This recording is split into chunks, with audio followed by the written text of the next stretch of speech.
Comme beaucoup de vignerons installés en Jurançon, Jean-Louis Lacoste a vu ses parcelles frappées de plein fouet par le mildiou cette année. Le champignon a proliféré au gré des fortes chaleurs et des pluies intenses qui se sont abattues sur le Béarn au printemps.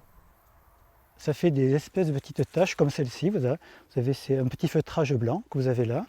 Et après les feuilles, les grappes sont atteintes rapidement.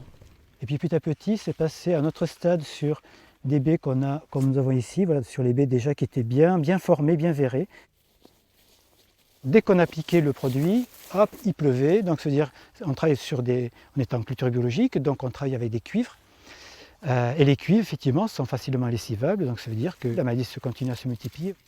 Selon ses premières estimations, au moins 30% de la production du domaine Nigri à Monin est perdue à cause du mildiou, mais d'autres vignerons seraient beaucoup plus touchés, jusqu'à 70% de pertes. Aujourd'hui, c'est également l'évolution et la virulence du mildiou qui interrogent. C'est un petit peu notre source d'inquiétude. On se dit, mais si ce type de temps perdure, que va-t-on faire? Comment traiter? Comment traiter? Comment traiter? Donc on essaie de voir, de discuter un petit peu avec des organismes. On aimerait bien que les organismes officiels, notamment l'INRA, puissent se repencher un petit peu là-dessus. Les vignobles du sud-ouest, du Bordelais au Jurançon, en passant par l'Irouléguy ou le Madiran, sont les plus touchés cette année et il reste encore plusieurs semaines à tenir avant les vendanges.